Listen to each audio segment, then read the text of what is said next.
Quero começar com esse texto aqui. A história de Davi, você sabe. Quer conhecer Davi? Lê 1 Samuel e 2 Samuel, 1 Reis, 2 Reis. Você vai conhecer Davi.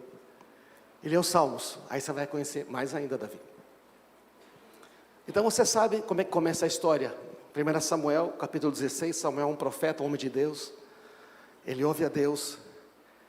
E o Senhor diz para Samuel: você já lamentou o suficiente por Saul, porque Saul tinha pisado na bola, né? Eu rejeitei como rei de Israel. Agora encha uma vasilha com óleo e vá até Belém. Procure um homem chamado Jessé, que vive ali, pois escolhi um dos filhos dele para ser rei. Então o Jessé, o Samuel vai na casa do Jessé. Belém é uma cidade distante, uma cidade rural. Se Samuel falasse para alguém: eu vou ungir um rei em Belém, o pessoal ia dizer: rapaz, Belém não tem rei não, o que você vai fazer lá? Lá não tem não. E você sabe, o Samuel vai lá e o pessoal ficou com medo. Você veio aqui por quê? Nossa, aconteceu alguma coisa? Não, eu vim fazer aqui, adorar a Deus, e eu quero ir na sua casa, Jessé. Então o Samuel realizou a cerimônia para purificar Jessé e os seus filhos, e também os convidou para o sacrifício. Ele falou: Jessé, você e os seus filhos venham, que eu vou falar. Então Jessé chama os filhos. Eles vão lá, fazem todo o ritual de purificação, oferecem sacrifício. E quando chegaram, Samuel olhou para Eliabe, filho mais velho, e pensou: com certeza, este é o homem que o Senhor vai ungir. E o Samuel já estava tirando a tampa do azeite, sabe como é que é? E Deus falou para ele: não julgue pela aparência, nem pela altura, pois eu o rejeitei, eu o escolhi. Rejeitei aqui não é no sentido de Deus, ele falou assim: eu não escolhi este. O Senhor não vê as coisas como o ser humano as vê. Você sabia disso, não? O Senhor não vê as coisas como nós vemos. As pessoas julgam pela aparência exterior, mas o Senhor olha para o coração. Ninguém consegue ler o coração, só Deus. Então, o que vai acontecendo, gente, é que vem o primeiro, aí vem o segundo filho, aí vem o terceiro, e vem o quarto, e vem o quinto filho, e o que acontece é que nenhum filho Deus escolhe. Aí então, volta um pouquinho, por favor. Volta para mim. Acordou, é isso. Volta mais um. 7 filhos. Aí o Samuel ficou assim: Deus mandou aqui para ungir um filho, tem 7. Falou: você não tem mais nenhum filho? Ah, tem o Davi. Mas ele está cuidando das ovelhas lá. Davi é muito novo. Davi não serve para ser rei. Nós chama ele. Quando o Davi entrou, Deus falou: é esse, pode ungir. Então você imagina a cena, imagina a cena. O profeta Samuel era o cara mais importante da nação israelita, você entende? Mas ele era assim, mais que o presidente, pode ser. O cara chegou. Todo mundo sabe que o Samuel está lá para ungir um rei. E passa 7 filhos em nada. Aí chegou o 8º, o Davizinho, que não foi para o ritual, não foi para a purificação, não tinha tomado banho, não estava cheiroso, não devia estar com roupa bonitinha. Ele entra lá cheirando a ovelha. Aí Deus fala: aquele, vem aqui. E aí todos os 7 irmãos de Davi, o pai, a mãe, todos os convidados, vê Samuel derramar o azeite na cabeça de Davi e dizer: você vai ser o futuro rei de Israel. Você é o homem que Deus escolheu. O Davi era muito improvável. Cidade distante. Davi não foi nem considerado uma possibilidade, ele não estava na lista. E o Davi era o estagiário da família, cuidava das tarefas mais simples. Sabe como é que é? Ele não sabe de nada, ele está lá para dar comida para as ovelhas. Tudo bem aí, não? Mas Deus vê o coração.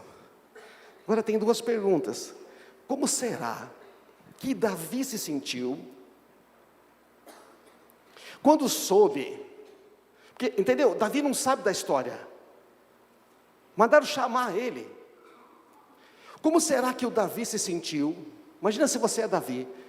Como será que Davi se sentiu quando soube que ele nem sequer tinha sido chamado para ser apresentado a Samuel, sendo que ele também era filho do pai Jessé?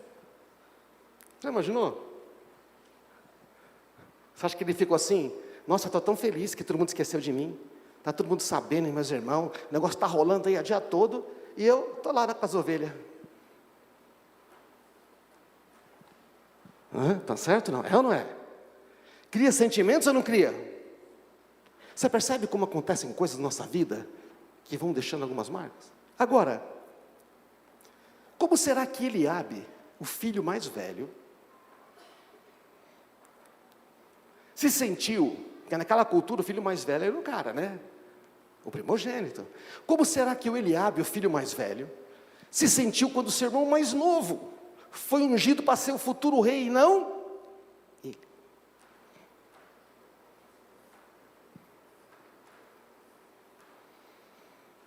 Bom, tudo bem, é Deus que está fazendo a coisa.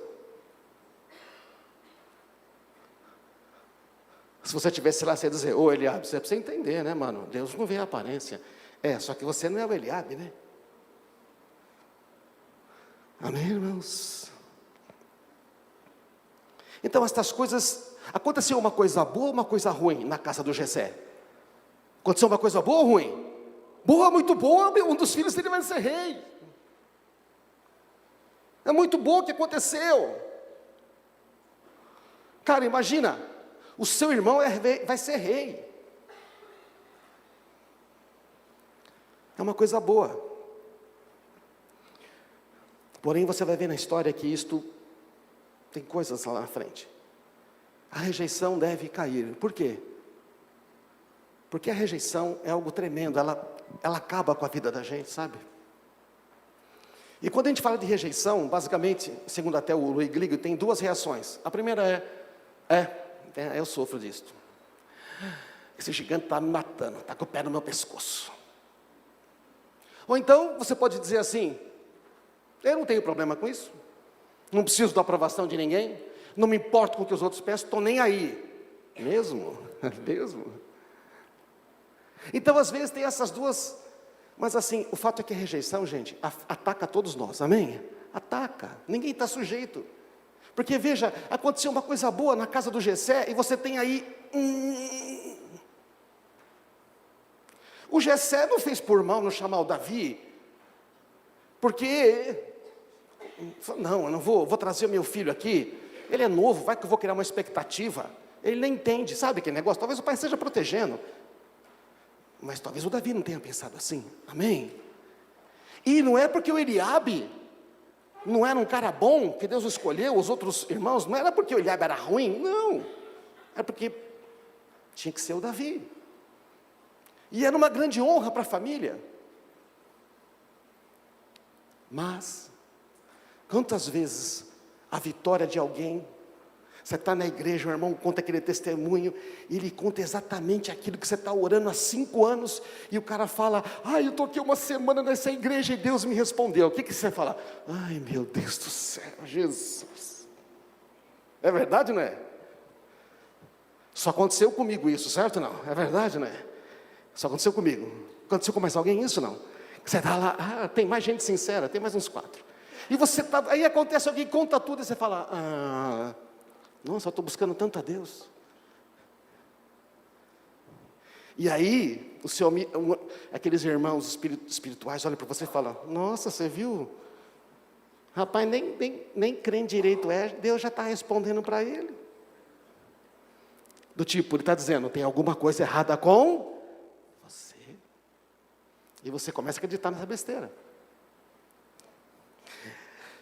A serpente diz que você precisa de algo mais para ser feliz. A serpente, o diabo, o capeta, o tinhoso, o cão, o coisa ruim e outros adjetivos semelhantes, o adversário, diz: puxa, Deus é bom, mas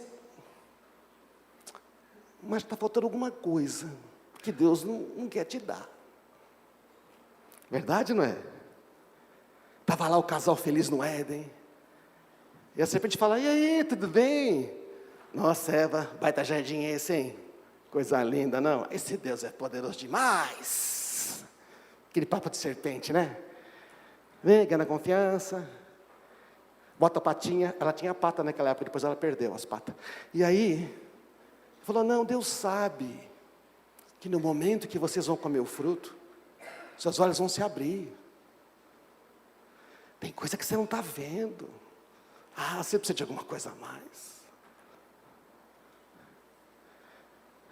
Você precisa ser que nem aquele cara. Você precisa ser que nem ela. Você precisa ser que nem ele. Você precisa fazer o que ele faz. Você precisa ter o que ele tem. Senão você não vai ser feliz. Está te faltando alguma coisa, verdade ou não? Papo de serpente.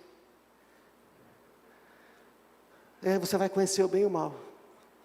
A ideia basicamente é isso. Você é obra-prima de Deus. Você tem tudo.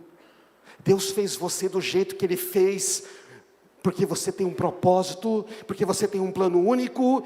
Você é quem você é. Você não é o César, você não é o Carlos, você não é o Zé. Você é quem você é. Mas o diabo fala: ser quem você é não te faz feliz. Deus te fez uma goiabeira lindo, e a serpente fala: rapaz, você nunca nasceu de uma laranja aí? Que pena, né? Olha quanta laranjeira linda tem aqui. E você, uma goiabeira, fala: ai meu Deus, eu não consigo produzir nenhuma laranja. E começa a ficar frustrado. Não parece ridículo? E a serpente fala: nossa, olha a laranja daquela, douradona, docinha.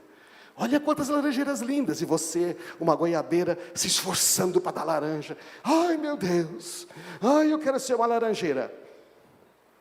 E não dá fruto nenhum. Mas um dia o Todo-Poderoso jardineiro passa no jardim e fala assim: ei, por que você está tão sequinha? Você é uma goiabeira tão linda. Hã? Mas a serpente falou que... Quem falou? Quem plantou você? Quem rega você? Quem cuida das suas folhas? Eu plantei uma goiabeira e você precisa dar goiabas, amém? Eu fiz você do jeito que você é. Você vai dar o fruto que eu te chamei para dar. Amém, irmãos? Então, vivemos num mundo caído, como diz o Lee Giggle no livro, que aceitou a seguinte mentira: as pessoas valem somente o que conseguem realizar, ou o que os outros dizem que elas valem. Então, essa mentira que todo mundo acredita: você é a sua competência, o que o seu braço pode fazer. Ou então você é o que as pessoas dizem: você é isso, é aquilo. Mas é uma mentira.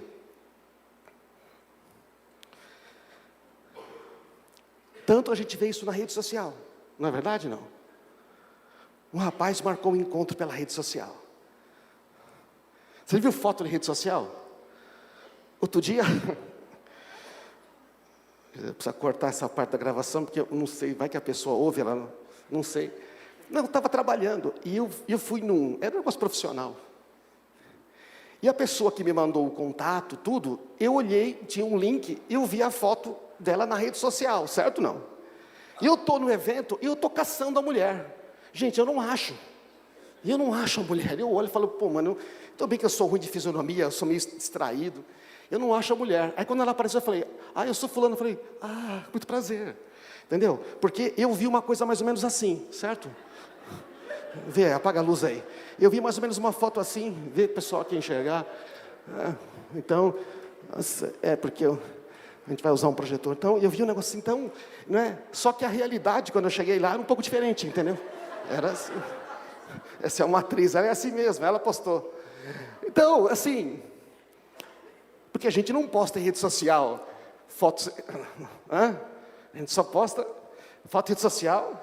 É aquela que a mulher tirou num casamento há 10 anos atrás, maquiada pelo... sei lá, o nome de um maquiador top aí, não é? E foi a Nájila que tirou a foto, entendeu como é que é? Então, a gente É o mundo da comparação. Na rede o pessoal só posta sucesso, as coisas que dão certo, né? Se as redes sociais são o lugar em que obtemos nosso valor, então estamos perdidos. Eu ponho lá um negócio, ninguém curte. De uma pessoa estava irritada. Porque, você curtiu o negócio, a pessoa não curtiu o meu negócio. Por isso que eu não uso rede social, gente. Se você esperar que eu curta, está perdido, porque eu não uso. Né? Tudo bem, talvez pode ser um sintoma de rejeição também, porque talvez eu não queira postar e alguém comece a criticar, entende? Mas, não sei. Eu usava, mas as pessoas só metem o pau umas nas outras, não é verdade? Elas têm um problema com alguém na igreja, em vez de resolver, posta, uma igreja família, mas nessa hora onde estão os irmãos? Comentáriozinho. Aí vem um outro e fala, é isso mesmo.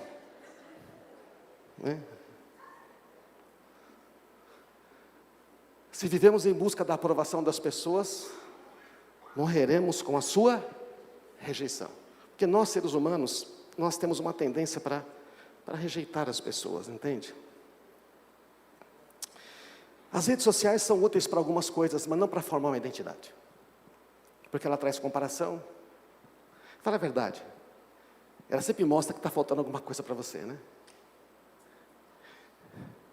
Pastor só põe coisa, igreja cheia. Já viu o pastor postar foto de igreja vazia em rede social? É nada, ele tira a foto desse pedaço aqui que está mais cheio. Pá, bate aqui. Aqui que tem umas cadeiras vazias, não, nem existe. Quando eu tiro a foto, passo o Photoshop e tiro o negócio. Aí acontece um problema da comparação para a rejeição. Você vê o sucesso do outro, você vê que a pessoa conquistou, você ainda não. Já viu a pessoa postando assim? Gente, estou tão feliz, cheguei em 10º lugar na competição. Já viu uma coisa assim? Não. Mas, gente, às vezes chegar em 10º foi um esforço muito grande, foi ou não foi? Você chegou em 10º e está triste, e Deus está celebrando. Você já viu o pai? Já viu o pai em escola? Não é verdade, não? O filho está lá, o pai que é pai mesmo. O filho chega em 10º e ele fala, aê, filhão! Mas tem pai que se o filho chega em 2º ele fala, fraco, hein? Uma vez eu assisti um filme interessante, porque, não sei se era uma comédia, na casa a namorada chegou na casa dele e falou, vim conhecer os seus pais. Você morava aqui? E começou a ver assim os troféus. Falou, o que é isso aqui?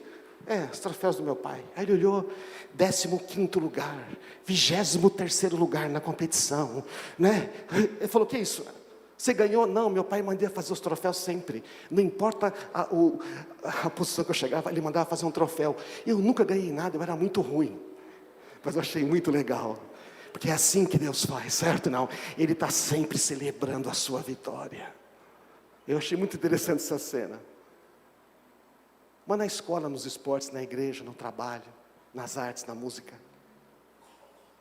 eu não sou tão inteligente quanto ele.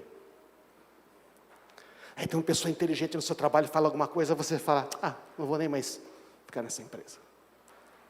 Aí você está aqui e vai participar do Ministério de Música, e você então vai tocar, sei lá, baixo, e começa a tocar baixo.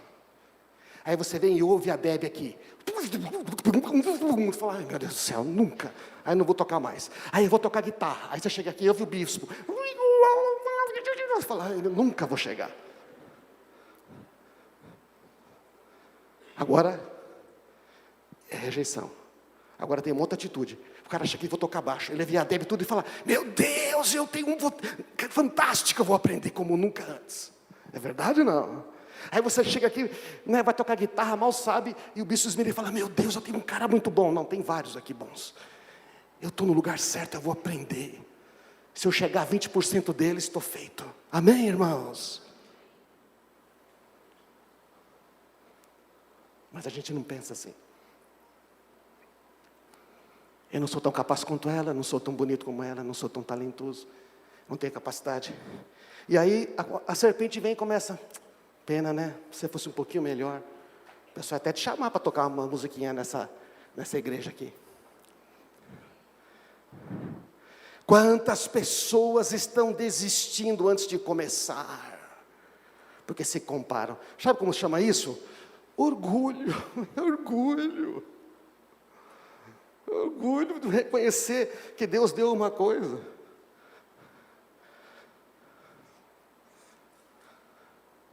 Ou então falar: Senhor,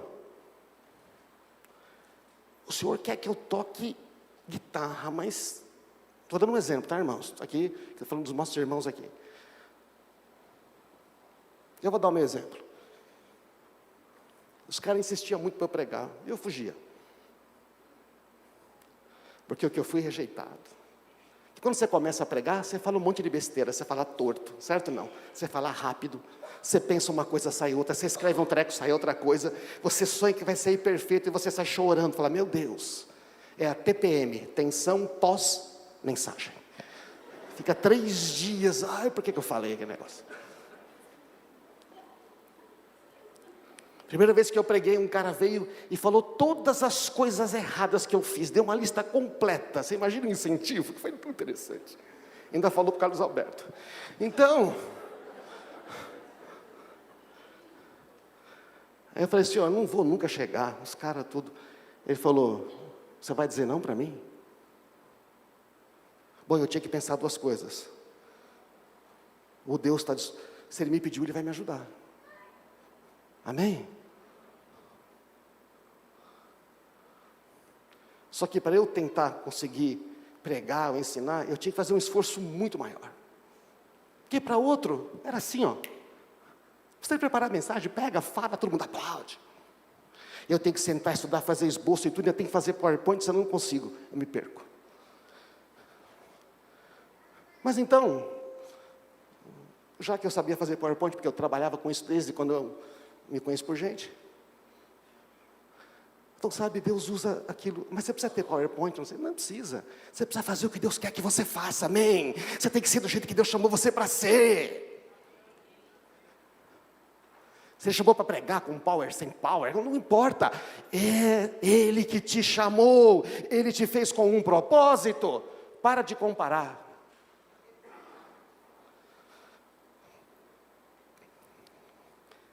A comparação alimenta o gigante da rejeição. O Senhor não nos pede para viver a vida de outra pessoa. Eu lembro um dia que eu me esforçava tanto para fazer as coisas. Eu queria tanto ser aceito. Eu queria tanto que as pessoas me notassem na comunidade. Que eu era um cara esforçado. Nossa, eu estava arrebentando a minha família, trabalhando horas e horas, e aceitava, não dizia não para nada. A minha mulher já não aguentava mais. Se é da igreja, você faz. E tudo. E eu desgastado, doente, estressado. Ela doente com dor nas costas, eu tenho que trabalhar longe, grana apertada, 2 filhos. Minha sogra morava comigo. Irmãos, lá na eternidade eu vou morar naquele condomínio especial, sabe como é que é, não? Você vai entrar no céu, tem lá, aqueles que moraram com a sogra, é de luxo, aquele de luxo que fica dentro do de luxo, sabe como é que é? Minha sogra é uma bênção. Que eu casei com a filha dela, amém, irmãos? Mas o problema não era minha sogra, era eu era o problema. E um dia depois eu não consegui mais, eu lembro, eu estava sentado no sofá de noite, e o Gustavo não tinha dormido, ele chorava, ficou bravo, não conseguia dormir. E eu peguei e botei ele pela 3ª vez na cama de madrugada. E me ajoelhei para orar. Falei: Deus, está tudo errado na minha vida. Estou morando onde não deveria. Não estou conseguindo pagar minhas contas. O Senhor falou que eu não devia ter mudado, eu mudei. Que eu não devia ter feito, eu fiz. Fui de teimoso. Estou procurando a aprovação das pessoas. Então Deus falou para mim uma coisa que eu nunca mais esqueci. Ele falou: filho, quem você é muito mais importante para mim do que aquilo que você faz. Eu te amaria, te daria tudo, mesmo se você não fizesse nada para mim. Naquela noite, eu parei e falei, obrigado. Orei e falei, Senhor, o que devo fazer? Naquela noite Deus mudou. A gente mudou de casa, a gente mudou de lugar, a gente mudou de ambiente, começou a prosperar.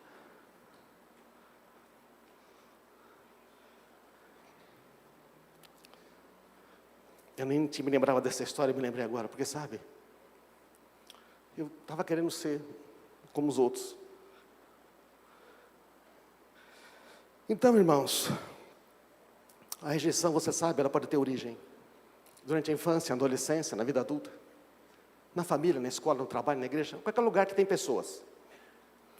Porque assim, quem já se sentiu rejeitado pelo seu celular? Estou triste porque o meu Android não me quer mais.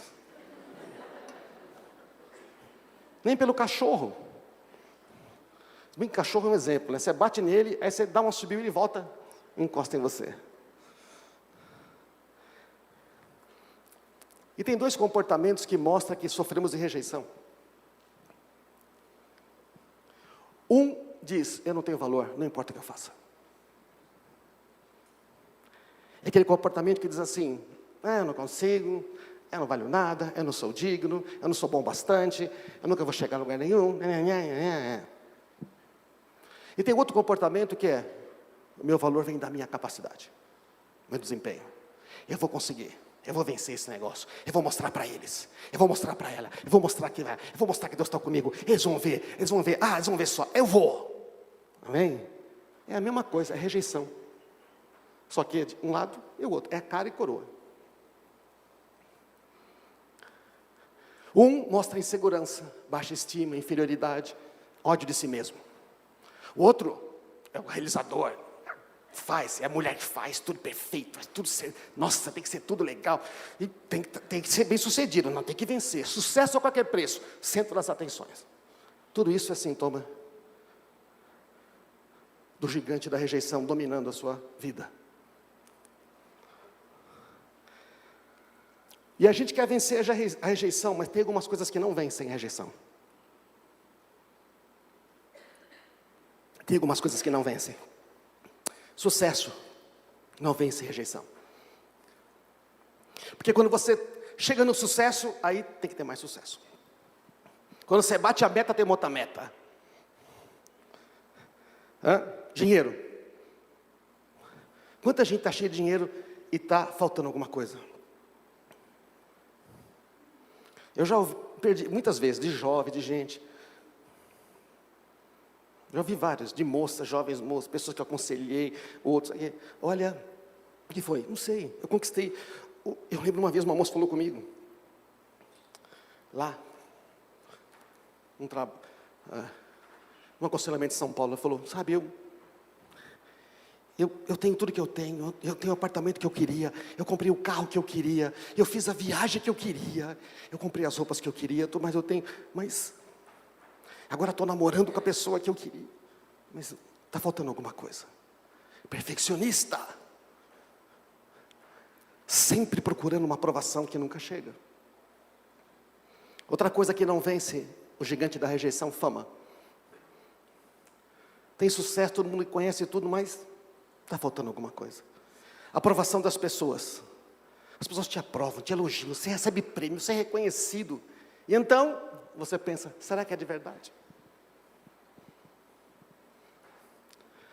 No momento que você conquista o que acha que lhe daria aceitação, no momento que você conquista aquilo que você acha que te daria aprovação, parece ainda que falta alguma coisa. Não dá para vencer o gigante da rejeição com essas coisas humanas. O gigante da rejeição só é vencido pelo amor incondicional do Pai por você, amém? Pela confiança no amor total e incondicional. Deus me ama. Ele está sempre de braços abertos para mim. Ele me ama quando eu erro, Ele me ama quando eu acerto, Ele me ama. E nós temos dois comportamentos básicos da rejeição. Nós fazemos as coisas para quê? ou nós podemos fazer as coisas por quê? Presta atenção nisso, isso aqui é muito interessante. A gente pode fazer alguma coisa para quê? Eu posso fazer uma coisa por quê? Pense no que você anda fazendo. Pense no que você anda se esforçando. Pensa naquilo que você está gastando as suas energias, botando os seus sonhos. Lembro de uma música do Marcos Witt que dizia: porque eu faço, qual é o motivo do meu coração? Aquela música me pegou de jeito. Naquela época eu falei: por que eu faço tudo o que eu estou fazendo? Qual é a motivação? Por que eu me esforço tanto? É para que Deus me aprove? É para que as pessoas me aceitem? Ou eu faço tudo isso que eu faço porque Deus me ama e porque Deus já me aceita? Entende a diferença? Para que é a frase que alimenta o gigante. Eu faço alguma coisa para que os outros me aceitem. Para que Deus me abençoe. Eu faço o que eu faço para obter aceitação. Ou eu faço por quê? É a frase que mata o gigante da rejeição. Eu faço alguma coisa porque Deus já me aceitou. Eu já tenho a sua bênção. Davi está lá e diz que vai lutar com o gigante, por quê, irmãos? Para que todo mundo veja que ele, afinal de contas, é o rei? Para que todo mundo veja que é ele que foi ungido e não irmãos dele? Não. Ele faz por quê? Porque você falou contra o Deus Todo-Poderoso, porque o Senhor está comigo. Entende a diferença? Não. Parece a mesma coisa, mas não é. Quando a gente faz alguma coisa, para quê? Porque buscamos a aceitação das pessoas. No testemunho aqui, o Chico falou, né? Eu buscava muito aceitação e eu queria fazer coisas. Mas não adianta, quando você está sofrendo com rejeição, mesmo que você faça e as pessoas aceitem, você continua sofrendo da rejeição.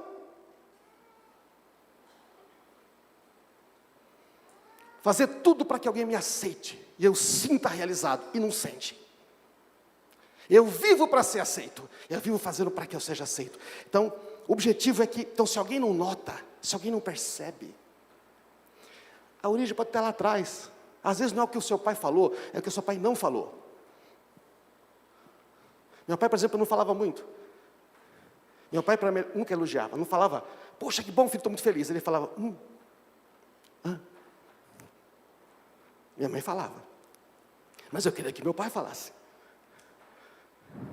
Então, às vezes, a rejeição é uma coisa que não falaram para você, não é só o que falaram para você. É uma coisa que você achou, pode nem ser verdade. Você olhou e viu, é porque não gostam de mim. E a serpente falou, é porque não gostam de você. E você, é porque não gostam de mim. E você nem sabia da coisa. Mas quando você tem a sua identidade em Cristo, então você faz por quê? Por que eu faço? Porque eu quero obedecer a Deus. Eu quero agradar porque eu sou aceito por Ele. Eu vivo para ser aceito? Ou eu vivo porque eu sou aceito? Eu vivo para que veja que eu sei fazer, que eu sou capaz, que saiba, que me reconheça, que me aprovem. Sabe, aquela pessoa que quer o ministério, não é porque ele quer ver Deus operar nas pessoas, é porque ele quer ter um ministério. Tem gente que quer coisas boas, mas a motivação está em si mesmo. E eu me lembro daquele dia que Deus falou para mim tanto faz se as pessoas veem se você tem ministério, se não tem ministério. Eu te amo porque você é quem você é. Você é mais importante do que aquilo que você faz. Muitos anos eu pensando e meditando. Então, irmãos, a gente pode viver para ser aceito. Ou viver porque já é aceito. Agora deixa eu perguntar, Deus já aceitou você? Já aceitou por causa do sacrifício? Justificação pode ser traduzido como aceitação. Você foi justificado pelo sangue de Cristo, ou seja, você foi aceito por Deus como filho por causa do sangue de Cristo. A religião é o homem fazendo coisas para ser aceito. O cristianismo é, eu sou aceito, então vou fazer aquilo que Deus deseja. Amém? Olhando de fora, parece a mesma coisa. Você vê um cara orando, você vê um cara lendo a Bíblia, ele fala, esse é um cristão. Não, ele está fazendo porque Deus vai ter que ver o que eu estou fazendo, ele vai ser obrigado a me atender. Aí você vê um outro orando, buscando a Deus, ele falando, Senhor, puxa, até tremendo, eu quero te conhecer mais, vamos estar contigo. Um está feliz, o outro está destruído por dentro. Mas você olha de fora, não sabe. Os dois estão orando, os dois estão dizimando, os dois estão... Parece a mesma coisa. Amém, irmãos? Um está vivendo para ser aceito. O outro está vivendo porque já foi aceito. Então um dorme tranquilo, enquanto o outro não consegue dormir. Como Davi venceu todas as rejeições que ele sofreu? E desenvolveu uma identidade firme. Então, Davi foi rejeitado por Eliabe, terminando aqui. Lembra quando Davi chegou lá, os queijos, o negócio tudo lá? Ele viu Golias e fala, ei, que é esse cara aí? Ele ficou invocado, Davi falou, não. E ele perguntou, o que vai? Ele sabia que, pô, Deus está falando para eu lutar com o gigante lá, só que esse aqui, ele ficou perguntando, enxuriçando. E o que vai ganhar o cara aqui? Ah, vai ganhar a mão da princesa, legal, tudo. E o irmão dele falou assim, quando Eliabe, irmão mais velho de Davi, ouviu falando com os soldados, ficou furioso e perguntou, o que você está fazendo aqui? Eliabe foi rejeitado, certo ou não? Quem é rejeitado, rejeita as pessoas. O que você está fazendo aqui? Não devia estar tomando conta daquelas poucas ovelhas? Conheço a sua arrogância, suas más intenções. Você quer apenas ver a batalha, você quer ver sangue. Olha o que ele falou para Davi. Eu te conheço, rapaz, sou seu irmão. É assim que a rejeição trabalha, né? Alguém que é perto de você. Alguém que devia dizer, Davi, muito obrigado que você está aqui. Davi, obrigado porque você, afinal de contas, foi ungido o rei, você está trazendo comida para a gente. Cara, Davi, você vai lutar com o gigante? Não, peraí, eu vou com você então. Você é meu irmão mais novo, amém? Não era isso que o irmão Marcelo devia fazer? O irmão Marcelo devia proteger, falar, sai dessa, eu morro eu. Mas a dor da rejeição está afetando o Eliabe. E o Davi podia começar uma briga ali, podia ou não? Não, não começou. Ele vai falar com o Saul, e o Saul fala o que para ele?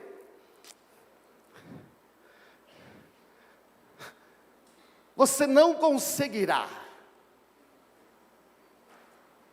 Você vai todo animado, você fala que tem um projeto, hein? Alguém fala para você, você não vai conseguir. Você vai para o seu pai, vai para sua mãe, então você fala, você não vai conseguir, filho. Isso é para gente que já sabe. Já ouviu isso, não? É. Você não conseguirá lutar contra esse filisteu e vencer. Você não vai. E você é apenas um rapaz. Ele é guerreiro desde a juventude. E você faz o que, Davi mesmo? Teu servo pastoreia a ovelha. Ah, você cuida de ovelha. Ah, que bonitinho. Mas Davi conta que venceu o leão, o urso. E não tem jeito, os caras têm que deixar o Davi lutar. Como é que vence?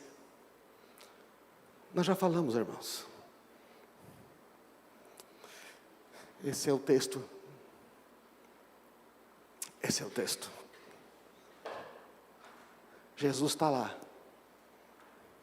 30 anos de idade, ninguém conhece ele. Certo? Quem é Jesus? Jesus é o filho mais velho de uma família que o pai morreu. E ele cuida, ajuda sua mãe, num lugar pobre. E um dia ele vai, no meio da multidão, para ser batizado. Ele não tinha uma placa quando chegou. Son of God. Filho de Deus. E atrás uma outra. I am the man. Sou o cara. Não, ele veio comum. Quando ele entra na água, está demorando hoje, né, cara? Desculpa. Quando ele entra na água, João Batista sabe quem ele é. Ele fala, ei. Não. E fica os caras conversando, o pessoal de fora, ei, fila, batismo, a multidão. E eles conversando. É você que tem que me batizar. Não. Você sabe que você tem que me batizar. Porque a profecia tem que se cumprir. Aí o João fala, sim. O João batiza Jesus. Ninguém sabe quem é Jesus. É um desconhecido. De uma cidade distante, pobre. Não tem muitas pessoas da idade dele, porque Herodes matou todo mundo que tinha de 3 anos para baixo. Para tentar matar ele, mas não matou. Quando ele sai da água, o céu se abre, o Espírito Santo desce em forma como uma pomba. E uma voz do céu diz, você é o meu filho amado, que me dá grande alegria. Mas Jesus não curou nenhum enfermo. Jesus não fez nenhum milagre. Jesus não tinha ressuscitado Lázaro. Jesus não tinha debatido com os fariseus. Jesus não tinha feito absolutamente nada. Cuidou da família dele. E Deus falou, ei, você é o meu filho amado. Você é aceito, você é aprovado.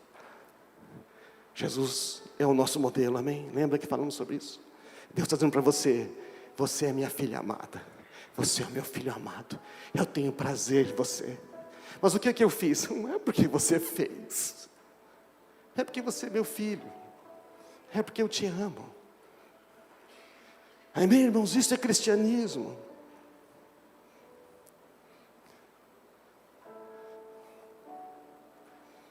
Você me dá grande alegria.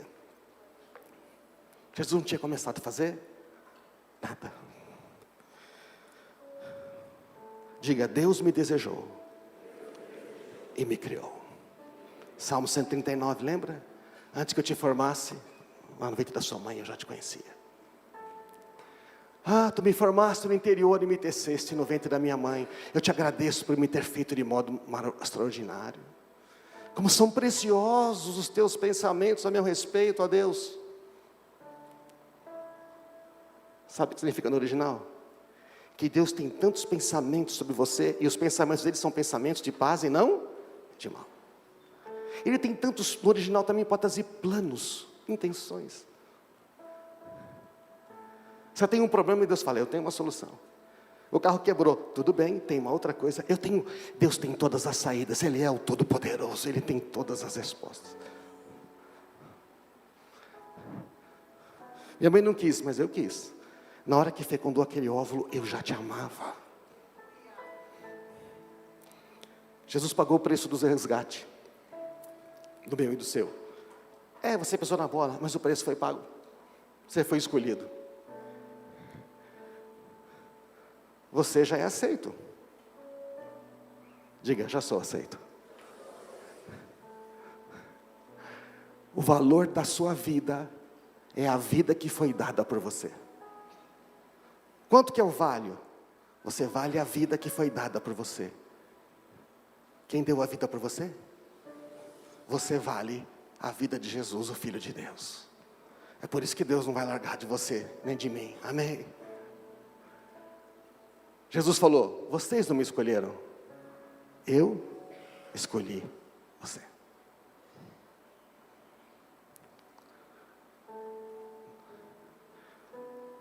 Nos últimos 25 anos eu tenho meditado em João 15, 16, 17. Cada vez que eu medito eu ouço coisas novas. E um dia eu vi, eu escolhi você. Eu estava na garagem, nos fundos de uma casa que eu não devia estar morando. Anotando no papel porque não tinha nada digital. E eu anotei lá. Ele me escolheu. Então Ele vai dar tudo que eu precisar para fazer aquilo que Ele me pedir. E desde aquele dia nunca mais duvidei que eu teria tudo que eu precisasse para fazer qualquer coisa que Deus me pedisse.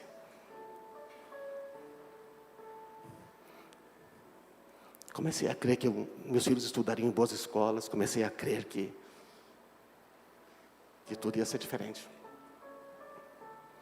Mas ele escolheu. Então, ele desejou, ele pagou o preço. Aí você pode viver, porque ele ama você do jeito que ama Jesus. Esqueci de pôr o texto, João 17, 23. Pai, que eles saibam que tu os amaste do mesmo modo que amaste. Amém. Deus ama você igual a Jesus. O Senhor está buscando aqueles que o adoram em espírito e em verdade. Ele está buscando você. Está buscando eu. Vamos buscar Ele, ué. Oh, Jesus amado. Deus deu de tudo de mais precioso que Ele tinha para ter um relacionamento pessoal com você. Não vai desistir de você por nada, amém? Vamos ficar de pé. Vamos pensar nestas coisas. Jesus, obrigado, Senhor Jesus.